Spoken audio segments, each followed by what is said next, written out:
प्रणाम भाई लोग। आज हम एगो तथ्य पर बात करे आइल बानी, लेकिन बात कइला से पहले हमरा जीवन में जौन घटित भइल बा ओकर कुछ अंश रउआ सबके बतावल चाहत हई।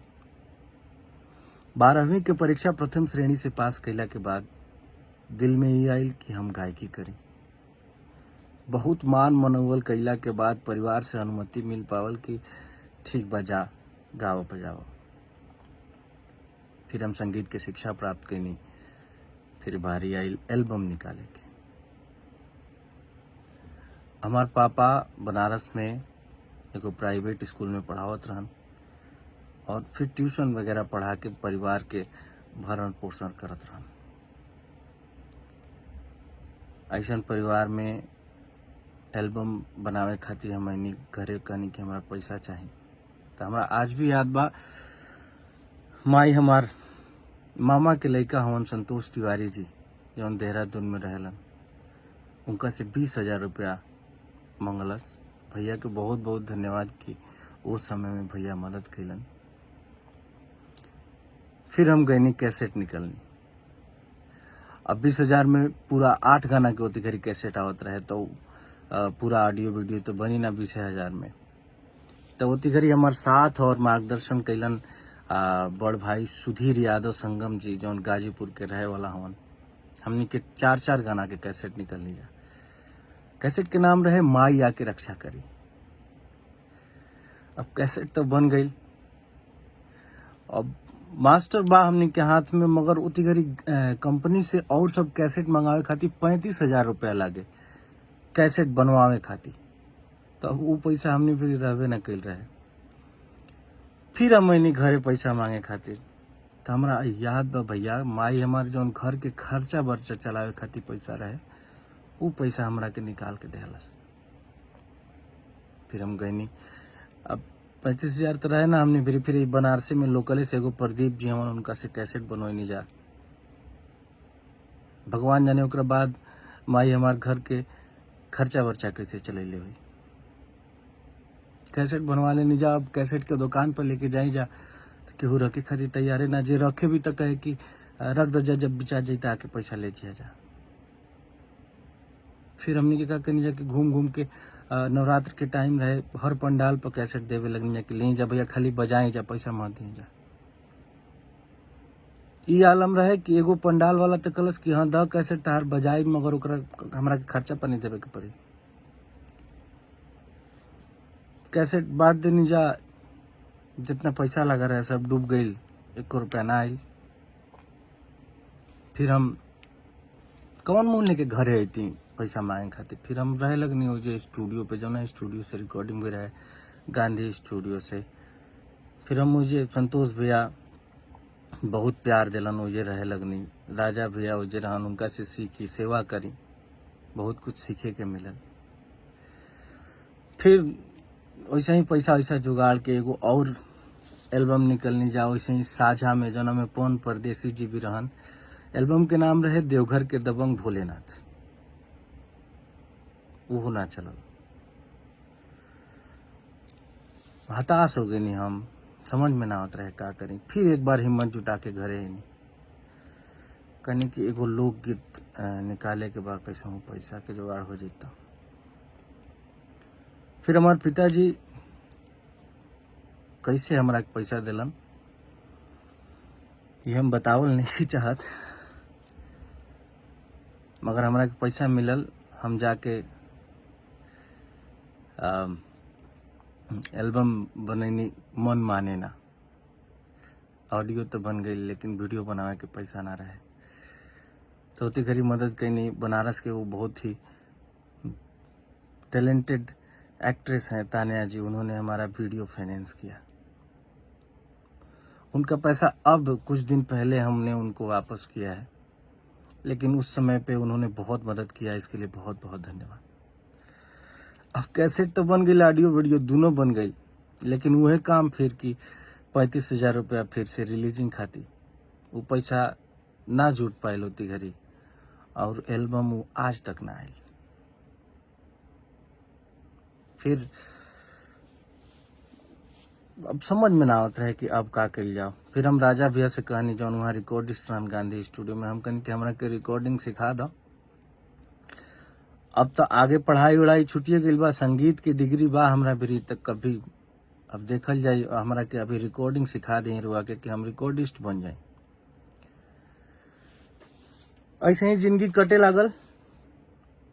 तो फिर अचानक से एगो गाना आयल रहे जौन के नाम रहे शीशे का था दिल मेरा, बहुत वायरल भेल रहे गाना। तो हम वो गाना लेके, पैसा तो रहे ना हमरा फिर, वो गाना पर एगो भोजपुरी गाना लिखनी हम जौन के नाम रहे लप लप करे कमरिया दिलवा में कादो होला का तू जान लेबू। अब इतना लगातार असफलता के बाद लोग ही कहल हमरा से कि बाबू भोजपुरी में अगर नाम करे के बाद तो थोड़ा बहुत अश्लील इन द सेंस कि थोड़ा चटक पटक गाना गावे के पड़ी। हम कहनी ठीक बा। वो गाना लेके गईनी हम। आशीष वर्मा भी नया नया स्टूडियो खोले रहन गरीब बनारस में तेलियाबाग में। हम गईनी भैया बेरी कहनी कि देखी भैया पैसा हमरा भी नहीं खे, मगर ये पर हम गाना गावल चाहते नहीं। भैया के बहुत बहुत धन्यवाद कि भैया कलन के अरे पैसा कहा हो चला गवा तनी। भैया ट्रैक बनैलन, गाना गवैलन हमरा के। गाना अच्छा लागे लागल, का तू जान लेबू का तू परान लेबू। फिर का कहनी हम कि वो तिगरी चिप के जमाना रहे, डाउनलोडिंग सेंटर रहे हर बाजार में। तो हम पेन ड्राइव में गाना लेके हर जगह हर डाउनलोडिंग सेंटर पर घूमे लगनी। और कहीं कि भैया ई केहू भी आई ना तो ओकरा मोबाइल में डाल दे। बहुत जगह हमने के जाके देनी जा गाना धीरे धीरे रिस्पॉन्स के अच्छा लागे लागल लोग के, लोग धीरे धीरे जाने लगल। वही क्रम में हमार मुलाकात अखिलेश शर्मा जी से भइल, ऋषभ मिश्रा जी से भइल, धीरू यादव जी से भइल। धीरे धीरे लोग बहुत सपोर्ट करी। फिर गाना आयल, सतीश राय जी ने बहुत सपोर्ट किया। फिर गाना आयल कि करुआ तेल, लोग बहुत ज्यादा प्यार दुलार आशीर्वाद दिलस। फिर रउआ सबके प्यार दुलार आशीर्वाद के बदौलत हम मुंबई गए फिल्म इंडस्ट्री में। सासाराम के केला भी एगो गाना आई रहे। मुंबई गईला के बाद जब हम देखनी कि हमनी के अश्लीलता के बदौलत जौन हमनी के गाना गावत नहीं जा ओकरा बदौलत भोजपुरी के बहुत शर्मिंदगी के सामना करे के पड़ता हमनी के खुद के बाहर के इंडस्ट्री में। जैसे मुंबई गईला के बाद भोजपुरी नाम सुनते तो किसी तरह से नाक सिकोड़ लसन, भोजपुरी में काम करते हैं। तब हमरा समझ में आई कि जब हमार भगवान स्वरूपी जनता हमके इतना प्यार दुलार आशीर्वाद दे के एजा मुंबई तक भेजले बा, तो हमार दायित्व बनता कि एकरा के सुधार के दिशा में कुछ कार्य कर जाओ।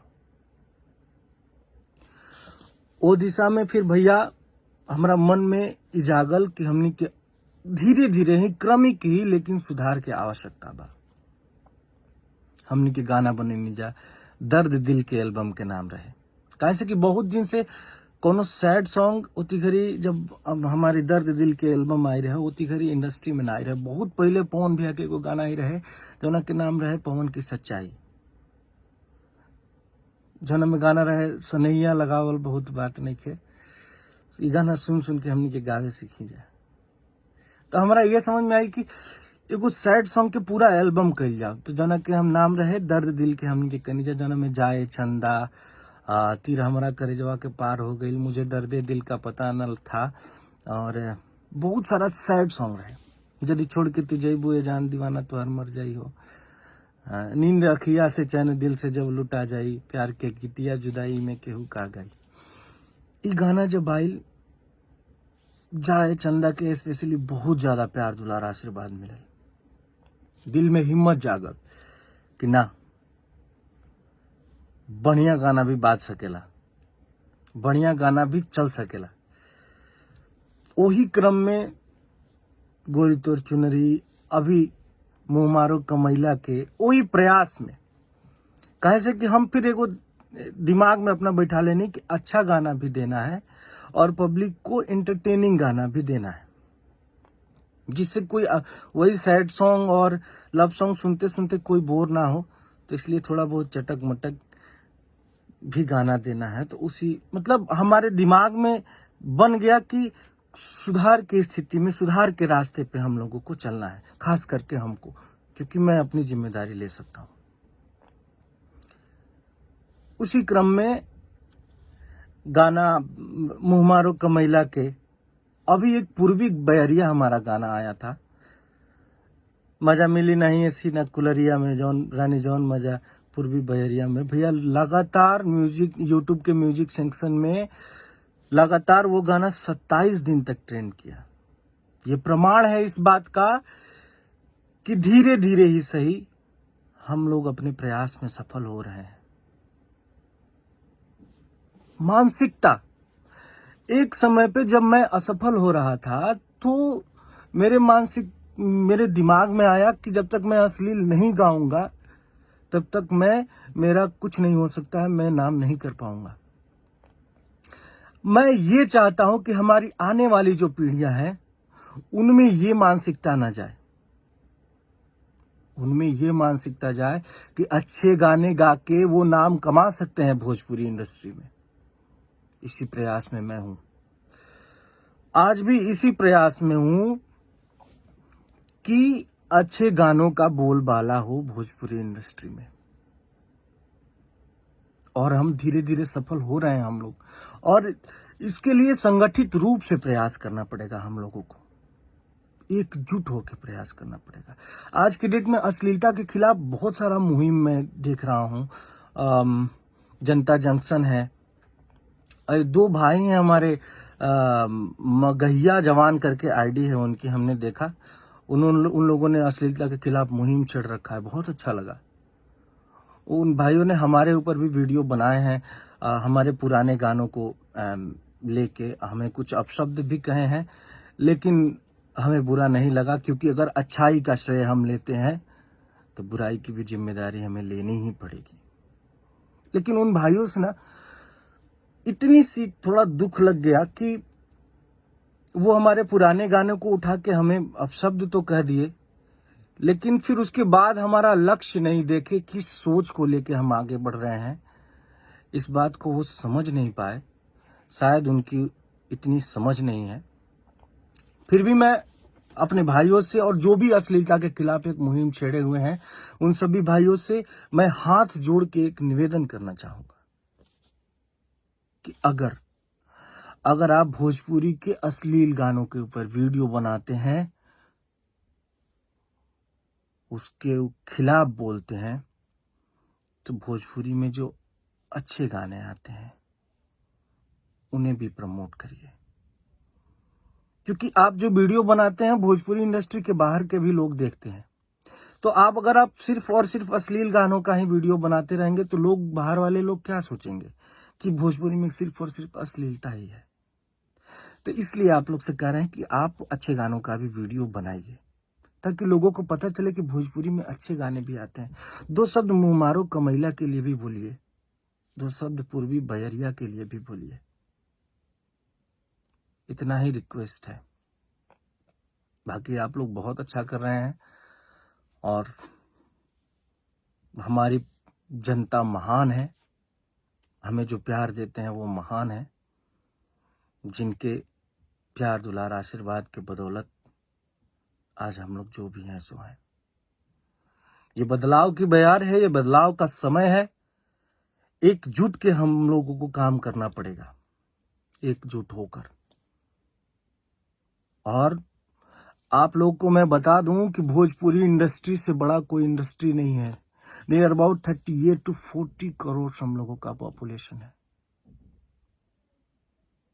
हम लोग अगर चाह जाएं तो हम लोगों की इंडस्ट्री, हम लोग इसलिए थोड़ी हमारी इंडस्ट्री पीछे है क्योंकि कुछ लोग जो उत्तर प्रदेश और बिहार और झारखंड में रहते हैं, वही लोग उनसे पूछेंगे तो बोलेंगे कि मैं भोजपुरी नहीं सुनता हूं। इसमें दोष हम लोगों का भी है। लेकिन दोष किसका दिया जाए? मैं अपने जो लोकतंत्र का चौथा स्तंभ होता है मीडिया को, मैं और जो भी भाई ऐसे वीडियो बना रहे हैं उन लोगों से ये रिक्वेस्ट करना चाहूंगा कि जो अच्छे गाने आ रहे हैं उनको सभी लोगों तक पहुंचाएं, ताकि लोगों को पता चले कि भोजपुरी में अच्छे गाने भी आ रहे हैं। हमारे लोग जिस दिन सारे लोग भोजपुरी से जुड़ गए, भोजपुरी से बड़ी इंडस्ट्री किसी के पास नहीं होगी। जितने भी रीजनल लैंग्वेजेस हैं अपने इंडिया में, सबसे ज्यादा पॉपुलेशन हम लोगों की है। बहुत अच्छा लग रहा है ये बदलाव की बयार देख के, लेकिन आप लोग से यही रिक्वेस्ट है, अच्छे काम की तारीफ भी करें आप लोग, प्लीज। प्रणाम।